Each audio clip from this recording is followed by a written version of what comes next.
Welcome in to another edition of the Buffalo Down podcast. I'm Joe Cali. He's Justin Siejak. We get to recap a win. First time on the pod. First time in pod history. We're recapping a win. First episode, if you didn't check that out, was our recap of the Bills-Dolphins game and the mess that was. And this team sure as hell looked a lot different. Did not look like it was the same team out there on the field whatsoever against the Tampa Bay Buccaneers. So it was really refreshing to see. It was like we stepped back into a time machine for like 2023. It felt like we were watching Josh Allen airing it out, Gabe Davis making catches. Like, it was a weird vibe. What did you think, just off the top here, before we dive into it a little more? What were your thoughts right off the bat? Well, I'll tell you this much, bias aside, that was a hell of a game to watch. That was fun to watch for me. I mean, Yeah. It was really back and forth. I believe there was 9 total leading changes, so it was like, okay, Baker and Josh are taking jabs at each other. I think J.J. Watt was on the call, and he said it kind of seems like whoever has the ball last is potentially going to win this ball game. But the Bills were able to get a stop on Tampa Bay in the fourth quarter, so that helped out a lot. And then they put the game to bed when Daquan Jones recovered that fumble, or Dorian Williams recovered the fumble. Daquan Jones forced the fumble, and that was the nail in the dagger. That was really impressive from the Bills defense to close that out, because for a second it really did seem like, okay, this is Chiefs Bills part 2. They're going to go back and forth at each other, and like whoever the clock graces is going to win the ball game. But the Bills got to stop, and then they closed it out on offense with the run game, which was nice to see, because the run game was actually really stagnant during this game. Yeah, no, you're absolutely right. And Todd Bowles had a questionable couple moments here. The challenge to start the game, that made no sense to me. If you win the challenge, Todd, it's a fumble, and the Bills have the ball. I don't know what's going on there. And then also not going for it on that fourth down. I was beside fourth myself. Fourth and two, and he went for it earlier in the game on more aggressive circumstances. So, like, what really was going on there? I don't know, but listen, and we're to get into it now a little bit. Yes, the Bills had 3 turnovers. Yes, 2 of them were interceptions by Josh Allen. 1 was boneheaded, and I will say that, because it's the same thing as that Houston game from last season, Justin. Throwing out of your own end zone. That's where you do run the ball. I'm sorry. Especially with James Cook. Yes, exactly. And Ty Johnson was very effective in this game. Yes. That looked like rookie Josh, that play. That looked like rookie 2018 Josh. That did. I digress, though. I'll take those turnovers if we get to watch that every week. That was the greatest show on turf, without question. Josh Allen, I mean, that touchdown to Shavers, He admits in the post-game presser, option 1, option 2, Davis, Shakir, they were both open. But you know what? I fed that down the field anyway. Like, take the swing, man. It was fast and loose. I don't need it to be reckless. I think there's an element of chaos to a Bills offense like this, but it's almost a controlled chaos, right? Yeah. Even though those turnovers happen, not once did I fear that game getting out of reach, because of the way the offense was playing, right? Yeah. Yes, the first quarter, probably one to look back on and say, let's not replicate that. But from there on out, especially the second half, I mean, Allen attributed 6 touchdowns by his lonesome, 3 on the ground and 3 in the air. That's the MVP, Josh Allen. That's who won the award last year, right? Like, not to take away from what the Bills have been trying to do this season, but this game, I think, put it on notice. If the Bills want to win these games, if you want to go to the AFC Championship, if you want to go to a Super Bowl, you can't be a power run team. That's just not who they are at their core. This is Bills football. That's what we watched. Josh Allen in his peak, in his prime, annihilating Tampa Bay. And honestly, this is just my observation, Baker Mayfield throwing that ball into the stands might have actually juiced up Josh Allen more. Yeah. That dude just feeds off the competition, right? Yeah. Like, you have 2 of the most competitive quarterbacks out there, and they have big mouths, and you know that. Like, they're going at each other. You knew they were going to swing at each other back. You and knew forth. they were. I mean, the whole they're golf good pals, thing. The whole golf thing. They're good buddies on the golf course. You knew it was going to be a big one. The 2018 draft class, classmates. They've been good friends since, for 7 years now, it seems like, when Josh was in Wyoming and Baker was coming out of Oklahoma. That was, again, I still remember that draft like it was yesterday. There was so much going on there. And it turned out to be like a legendary draft. Quarterbacks even aside, that draft was ridiculous. But anyways, if, kind of recapping this game, alluding back to the run game that I was talking about, if you would have told me that the Bills would have 50 yards rushing at halftime, and at the end of the game, the Bills would have 44 points scored on offense. I would have told you, you're lying. There's no way the pass game came back to life like that all of a sudden. Yeah, And this Bills team, right? Like what? And it kind of comes back to, those roster decisions with Keon Coleman sitting out. Gabe Davis comes in. McCole Hardman comes in. It's a breath of fresh air for the Bills on offense. What I saw, just kind of looking over the game recently this morning, Gabe Davis is like, if Gabe Davis and Keon Coleman are playing the same role, which I do believe they are, Gabe Davis's effort and speed is so much better. And it just moved the offense like so much more efficiently.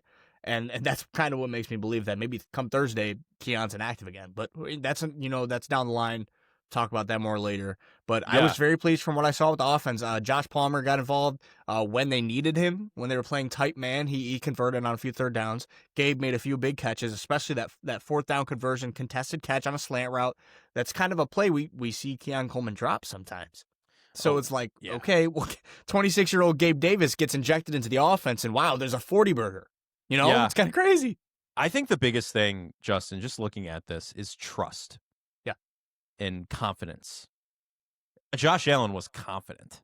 He was trusting Gabe Davis. He was Listen, I know Curtis Samuel should have had that catch on the first go, but the fact that he's able to bring that in and heel tap and get the first down. Unbelievable, right? But look at Curtis. That's on the boundary. Yep. And you haven't used Curtis Samuel on the boundary at all. So, like, I really like, like you said, the personnel changes definitely were a huge attributing factor. Joe Brady, I think, got the message. This game, if you look at the calls that were schemed, the pass plays that were drawn up, we threw to running backs again, and it led to touchdowns. 2. James Cook and Ty Johnson both had passing touchdowns on the day. That James Cook one was beautiful. Ooh. That's the same touchdown, almost the same touchdown he scored in Miami last season. Yes. Yep. It's like, that play works. Where has that been all season? Yeah, it's aggravating to say that it's now, we're this deep. We're November 17th as of today, so the 16th yesterday, and we haven't seen one of those calls at all. No, that was the first time. And, like, you're right. That is the frustrating part about it. But if they could put this best foot forward from here on out, and we'll talk about it as we go into the Texans game, short week, so that episode might be coming sooner than later. But short week against a really good defense, they're going to have to show out just like they did against the Bucs and hopefully clean it up a little more. Yeah. I know Allen let a couple rip down the field that were incomplete. And my response is, when was the last time he was able to do that? Right? Yeah. He's got to warm up to that. He can't just start uncorking them like that, right? Like, you got to get used to it again. So maybe we'll see it evolve even a little further. And I'm not saying get rid of the running game, and that's not what I don't think a lot of Bills fans say that. I think the passing offense just had looked so dead for most of the season, but the running game was good. It was tough to be excited about the running game when Josh Allen was just at the bottom of the barrel with the passing offense. But now you're kind of on the other side of that, maybe. Have to see it for more than a week, of course. And Tampa doesn't have the best passing offense, right? Like, we knew that going in. But I got to say, I'm optimistic about the offense. Not maybe not as optimistic about the defense. You kind of called this 100%, 1-for-1. You said Sean Tucker is going to have a day, right? You're more worried about him than Rachaad White. And there's good reason to. The Syracuse alum, yes, sir. Had a hell of a day in the backfield. And listen, Rachaad White might have played his way off of the team when Bucky Irving's healthy. It looks like it might be Sean Tucker or Bucky Irving in the backfield there. But what did you think about the Bills' rushing defense? Because I feel like so many people, just today, I had to take so many phone calls at work about this. Like, offense was amazing, but still majorly concerned about the defense. Like, where do you stand on the defense, I guess? Yeah, that was kind of an interesting game from the defense, because it was kind of the ebbs and flows of the game was just going to be like, okay, this is going to be a barn burner. We're going to get to the 40s and 30s no matter how this happens. But with that being said, you expect a better effort, especially in the run defense. And let me tell you this much. It is so obvious how much they're missing at Oliver. It's so obvious. There's no physicality at the point of attack of the line of scrimmage. I mean, guys are just getting moved back into the linebackers, and then you got Tyrell Bernard, who's like one of the smarter linebackers in the NFL. What is he supposed to do? And he still had an incredible game. He had the best game of the year so far for himself. He did, and he's playing injured, so that was impressive in itself. He's playing injured. He's playing with the hamstring injury. What I liked, a few things. There's a few things that I liked kind of in the run defense, I will say. Dorian Williams kind of assumed the Michael Hoyt role, which is Yep. something out of left field. And he kind of had the best game as a pro for himself. I mean, he was all over the field, just disrupting plays. And I think people forget he has the physicality to kind of be that downfield thumper in the run game. And, if things can get cleaned up in the interior, I could see him taking on a larger role, especially because Matt Milano looks to have potentially lost a step, maybe. I don't want to say that for sure because, maybe he's dealing with, an injury or something like that. But him and Taron Johnson are kind of stepping back, and we're kind of seeing an insert of newer guys in the defense. You got to remember, these guys were both drafted in 2017 and 2018, respectfully. We're now in 2025. It's time for these new guys to take a step, and it's time for people to take lead on this defense. And that's where you see Cole Bishop making plays, and that's how you see Dorian Williams making plays. And it's nice to see, some youth in this defense. It's going to take time for them to adjust to the NFL game at a full speed. But I liked what I saw. The run defense, of course, scary, but they're moving. They're out there running. It allowed for Tyrell Bernard to get free and have a hell of a game. It was nice to see that. But yes, in the grand scheme of things, run defense has to be better. They're missing Ed Oliver. It's tough when Larry Ogunjobi and Jordan Phillips are your 1 and 2. That is tough. I mean, it is a tough look. But, I mean, you're right. The young guys are stepping up, and it's not on the front line outside of Dorian Williams, but your secondary looks good. Cole Bishop has had multiple weeks of splash plays. Max Hairston's presence is known in every game, his speed back there.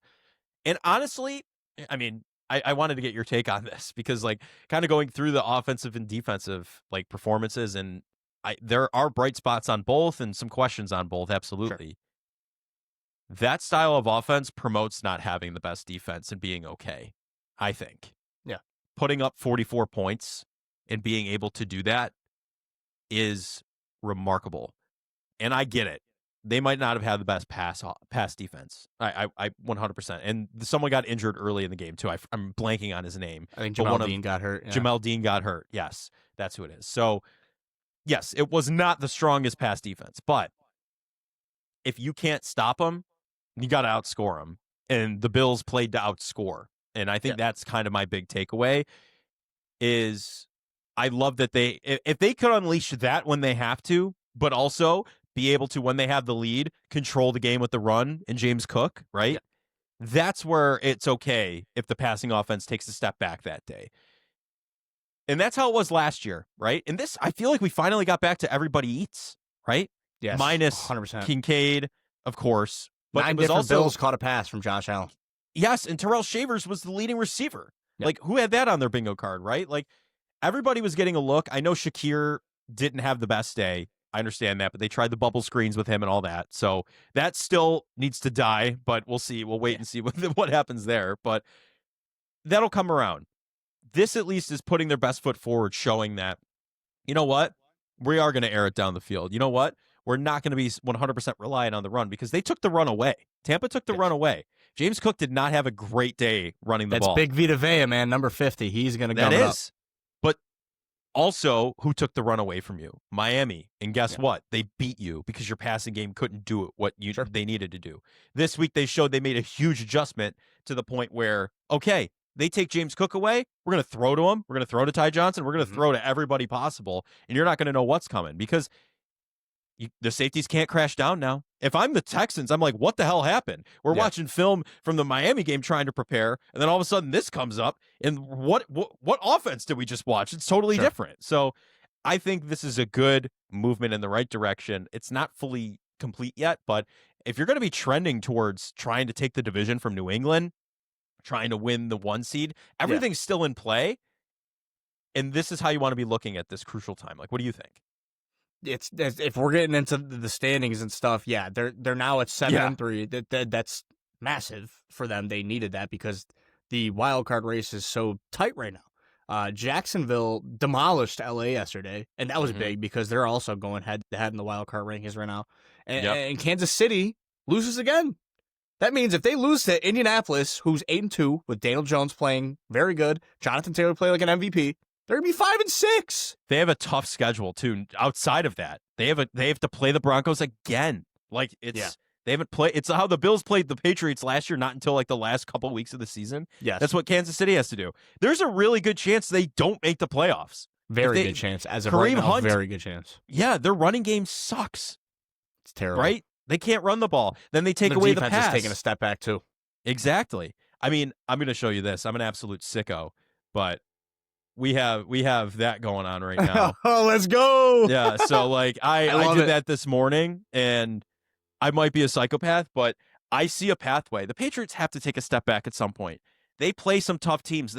We went through it. If you missed us picking the rest of the Patriots schedule, go back and look at it on last Friday's edition of the Buffalo Down Pod, because it's attainable for the Bills to take this 1 seed if they actually, like we predicted, beat Tampa and look like a different team. They look like that different team.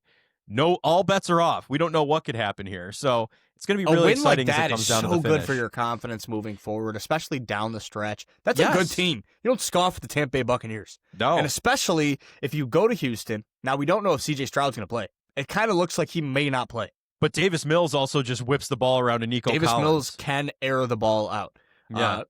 We're not calling him a world beater or anything, but he'll get the job done because hell yeah, that defense is a threat. If we're gonna take a look at this in the next, the preview episode for the Texans game, their defense is legit, and I expect them to kind of take the role that the Patriots played when the Bills came. You've got two insanely athletic corners on the boundary, Kamari Lassiter and Derek Stingley Jr. This is gonna be tough. We see a breath of fresh air in the Bills passing game against Tampa Bay, a banged up secondary, and you're like, okay, yes. This is what we wanted to see for so long. Can they double it down against a legit defense with a legit Defensive Player of the Year candidate in Will Anderson? And D'Amico Ryan's calling plays over there. I mean, this is a tough defense. I don't care who's at quarterback. It's going to be a tough game in Houston. Yeah, it's one of the top defenses in the NFL. And that's their saving grace, right? That's why they are still at a okay record right now at this point in the season, because Nico Collins has been banged up. Yeah, like they're struggling. And since CJ Stroud little broed Caleb Williams like last season or the season before, that's when everything's kind of fallen off the rails. So, I mean, he had a hell of a first season and fell off the face of the earth after that. But, yeah, it's going to be a quick week. Like we said, Thursday Night Football. So our preview episode will be coming out a little later this week, but before Thursday. So probably around Wednesday or something like that. We'll figure out a day. But I guess I'm struggling not to become too optimistic. Sure. Right? Because you're right. Like you saying it is against a battered passing defense, and I've said that too. Like, take it with a grain of salt, but also it almost seems like, and this is kind of funny to think back, the odd years are the weird years for the Bills. 21, you're 11-6, right? 23, you're 11-6, and you steal the division from Miami at the last of the season. Look at this. 2025, another odd year. They're in the gutter for a little bit here. Not as record-wise, but vibes-wise per se, right? Sure. Could this be another get-right sprint to the finish against New England like it was with Miami that season? I think it could be. It's in the cards. Funnily enough, it's in the cards. And funnily enough, in 2021, when you needed a get-right game, who did it come against? The Tampa Bay Buccaneers. You lost the game in overtime to Tom Brady, but that team rebounded from what they looked like. There was some life. So one good game might be all it takes to get the vibes back up. And we'll see what happens with Coleman. We'll see what happens with the wide receiving core. But they went out there without him and showed, you know what? It doesn't matter this season who we have. We're going to unleash the beast in Josh Allen, and he's just going to play football. I kind of want to circle back to the passing offense real quick in this game. For sure. Everyone and their mom was scared when Dalton Kincaid got, ruled out for 3-4 weeks. I'm coming into this week. I'm like, this is the week they're going to attempt to inject life into the passing game. I mean, the matchup is there, but holy cow, who's going to get open? Right. So now we take a look at Tyrell Shavers, who finishes with 4 receptions, 90 yards, and a touchdown. Joe, my question to you is Tyrell Shavers something more than we initially thought? Yes or no? Yeah, I 100% think so. I'm a Tyrell Shavers believer, and even from last season, when you look, his big breakout wasn't with Allen, it was with Trubisky, but that giant big strike down the field, right? Like he was able to get through and get that done. Like from there, I feel like he became a people's princess in a way, where in training camp, everybody was kind of like, oh, where's Shavers? Is he going to make the roster? Blah, blah, blah. And he worked his way onto the roster, right? And I think what he's gone through sets him up for more success because he's gritty. He's going to grind it out. He's going to do whatever he can to Special put his teams best value foot forward. Special teams value. He's multidimensional, right? Like, he's not just a Coleman, a boundary receiver, in quotes there, but he's not just a Hardman either. Really, just a special teams guy. He's the best of both. So sure, I 100% think he's got more worth to him than what we originally thought. And I think you're going to see that really show out in if Keon Coleman keeps up missing practices, missing series, missing meetings, all of that. Like if this disciplinary action keeps up and he keeps having to miss time, which, I mean, as much as he says he's going to change and, I got to be better. What have we seen from him that's really shown that that's going to be the case? A year and a half ago is when we heard about the first benching, right, for the first quarter. Like, if we're still dealing with this now, what's pointing in the direction of fixing it? So, yeah, I don't know. I think he has more upside than Keon Coleman does. I mean, that might be a conclusion that I'm jumping to, but just from his story and what he brings to the table, I think he's higher ceiling. Sure. And that was big for Shavers. What kind of impressed me is because he hasn't really had a role carved out for him throughout his first few years in the NFL. He popped as a separator yesterday. He was getting open for Josh Allen, whether that was during the play or post play, and you saw that with the long 50-yard touchdown for him down the left side of the field. That's something the Bills practice all the time is improvisation. Get open for Josh when the play dies, and that's what he did.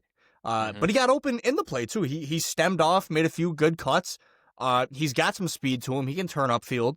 Maybe there is something that more than meets the eye with Tyrell Shavers here. And that's something I'll keep my eyes on. But I kind of want to stay here with Keon Coleman here for a second because it is the elephant in the room. It is the elephant in the room. The elephant, the woolly mammoth that hasn't been seen in generations. Yeah. I mean, ruled out for the game, healthy scratch. That's McDermott's call. He told us after the game. And we kind of hinted at we thought that could be coming last week just because of the personnel bringing up. It had nothing to do with that. It was his own. It had nothing to do with the meeting implosion. or anything like that. That wasn't even an occurrence at that point. But now you turn around. This is his third disciplinary action. We ran a story about it yesterday. Our Josh Reed from News 4, he said, it doesn't matter what profession you're in. Timeliness is one of the most important traits you can possibly have. Right. To be early is to be on time. To be on time is to be late. To be late is unacceptable. That's what I've had instilled in me since I was a child, whether it be a coach, whether it be a teacher, whether it be anything, right? Yes. Like, I don't understand. I don't. You're gifted an opportunity to play a game, right? At the end of the day, and I hate to bring it to that. I do, because I think it's more than a game. But you're playing a sport for your career, with the potential to make millions of dollars and be set for the rest of your life, whether you play 3 seasons or 10, right? And you're not taking advantage of that. People would give their lives to be in that position. Tyrell Shavers, one of those people, what he's had to work through to get to where he is. And Coleman, I think, is having a reality check, maturity-wise, to the point of, I don't know if he's made for it, right? Mm-hmm. And I've seen like mean tweets, right? Like all of that. Like I'm not going to bash on him. He's 22 years old. He's our age, right? But if I can sit here and you can sit here and we work our 2 jobs and are on time for them and do this on the side and do a million other things on the side, right? To be able to grind and build our careers, there's no reason he in the gifted spot that he is in can't do the same thing. And be a part of this team. And you have Deion Dawkins post-game also making comments about him, right? Like, it's time to grow up, time to grow up. Time to grow up was last season after your first disciplinary action. We're so far in. We're, like you said, like we were talking at the beginning, week 11. Week 11. And you're still not getting it. And honestly, this is kind of related. The whole thing of the CBS broadcast last week or the week before, it might have been the Miami game, I think it was, saying that Joe Brady had the meeting with them or whatever, and in the interview mentioned forcing the ball to him. Where is that coming from? Who is someone wanting him to hit that bad? Like, that's kind of what I see from this, right? Trying to force him to work, force him the ball. He hasn't earned it, clearly, and McDermott doesn't think so. He wouldn't have done this. And he even comments after the game and just, he said he thinks he's going to learn from it. But I don't know where you're at with it, but anyone can say that all they want. He's not showing it. He's not showing it. This is undeniably his last chance with the Buffalo Bills. And if If it he doesn't even work, gets a last chance. I think he'll get back on the field because I kind of just knowing how McDermott operates, he's going to at least field him once more. Give him an Give opportunity. him this shot. But seriously, the time has come and gone. Like, it's been come and gone, and it's bad. Yeah. You can't be in your sophomore season, towards the end of your sophomore season, and this is your third disciplinary action with the team. Like you said, it is more than football, but you're gifted an opportunity to play in the NFL with a gold jacket Hall of Fame quarterback. Yeah, a prolific, once-in-a-generation talent. It's not like you're getting drafted to the Cleveland Browns here. No, you're not dealing with Shedeur Sanders. Yeah, right. You're with the Buffalo Bills, and whether the Bills expected him to be a volume Stephon Diggs thing, I don't believe that's true from the start, by the way. No. Our coaching staff isn't dumb. It was never going to be like that. No. All they wanted him to be was a threat, and he hasn't been at all. Mm-hmm. Can't separate. I still don't understand why he's not using his physicality the way he should be. Earlier in the season, I think he had a one-on-one ball in the Patriots game with a 5'8" corner, and he didn't come down with it. The ball was there. Could have had it. It boggles my mind. And I think, it could have been a panic for the Bucs, seeing that he's not out there, he's inactive. Oh, who are we going to put on him? Our fourth-string corner could cover him, but he can't cover Gabe Davis. Like, I just don't know. Like, it's a weird situation. I didn't foresee this, right? Because when he first came around, he was goofy. He was having fun with the media. Like, he seemed like he kind of had his head on straight and knew what he was getting himself into. And now it seems like he's just in over his head. And I hate to sit here and just go in on him, but like we've said, you're gifted this opportunity that many people would do anything for, and you're making a mockery of it in a sense. And hopefully he makes it right. I'm rooting for him. I'm not sitting here rooting for his downfall. I'd love to see him become a part of this offense, a part of this team, and really embrace what it is to be a Buffalo Bill and be a wide receiver for Josh Allen in a place where he fits, because I don't think it's the boundary, but I just don't have confidence he's going to step up and do it. I don't. I don't think he's back against the Texans, by the way. Oh, I don't think so. I think it's at least one more game. Because after the game, and this is maybe reading too far into it, but somebody asked McDermott, about Tyrell Shavers, and he said, "The ball finds those who prepare." Yep. Was that a subliminal quote? I don't know, but that shows you his thought process right there. And Tyrell Shavers has done nothing but prepare, grind, not complain, and build a rapport with his quarterback. Yep. He's got the opportunity to become a household name. He's already on his way there, right? Like, sure. Especially in Buffalo. People love the players in Buffalo. It's very easy for you to become a fan favorite in Buffalo. Well, even like Jimmy Charlo on Hard Knocks became a favorite, who visited with the Patriots, by the way, today. Did you know that? I saw that. I did see that, yeah. Yeah, going to enemy territory, Jimmy. I don't like that. But the Bills I don't like that either. What's going on there? I want to circle back. One last thing on this Keon Coleman thing, though. Yeah, did you see the pregame clip of him dancing on the field? Did I? Yeah, I was all over my Twitter. Thoughts on that? How do we feel about that? So I feel like there's two ways that could look at that, right? Being a part of the team and being out there with your guys, like I do respect it in a sense where he still showed up. It would have been different if he was just sitting on the bench. I feel like damned if you do, damned if you don't. If he's just standing there stoically, he's going to it's like a Shedeur Sanders thing, right? Yeah. If he's standing there stoically just watching everybody, someone's going to point a camera at him and say something, right? But if he's dancing and enjoying the time with his teammates and the warm-ups and trying to make the most of it, someone's also going to say something. So exactly, if he did nothing, we'd still be having a conversation about him standing still on the sideline. Yeah. So, like, listen, the dancing thing, I immediately, when I looked at it, I said, really, this is what we're doing? You're not taking this seriously. But in, like, letting it marinate for a little bit, it's just, what else is he supposed to do? Just sit on the bench? Like, he's out there with his teammates, and his teammates were dancing with him. So, yeah.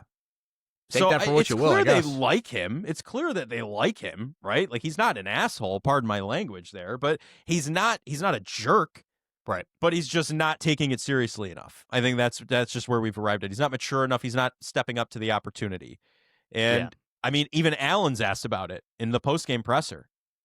And in the past couple of weeks, like, nobody dances around it. Everybody on the team seems to give a straight answer about Keon Coleman. And I think that's the most telling thing, including McDermott. Like, you're telling me nobody dances around the question about Coleman being benched and the thoughts on it? They just verbatim tell you about it. Like Right. Yeah. that kind of shows where their heads are at, I think, in a way, Yeah, this is the final chance for Keon Coleman. I'm telling you. Yeah. I even thought maybe they were trying to shop him at the deadline because we talked about this before. Maybe they did. I don't know, but Maybe they did. you've got how many weeks left to prove yourself one last time to the team that drafted you and trusted you with their franchise quarterback to be a premier weapon. It's up to him. Ball's in his court now. The ball is in his court. It's been in his court for a long time. Yeah. But it's time to wake up. This is it. He's shown the flashes of it, though. He has. I think back to that Seattle game last year. Those big catches. Baltimore of week 1 of this year. Even like, the Tennessee game last year. If you remember, Yes. I think he had close to 100 yards, maybe even more. He almost took a 60-yard slant to the house, and that's not his game. It's there. Nope. It's there. His athletic profile is there, but the mental is not. And that's where it needs to. That's where the marriage needs to happen.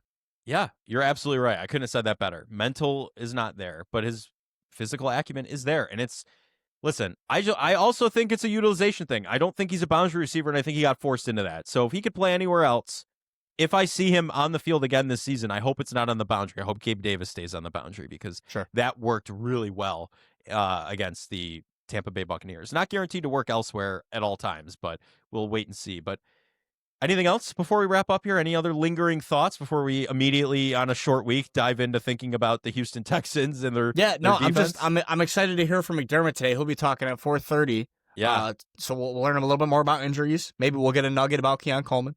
Mm-hmm. It'll be a lot of fluff because after a win, it is a lot of fluff, and that's good. It should be that because then the vibes are high for the fans and the team.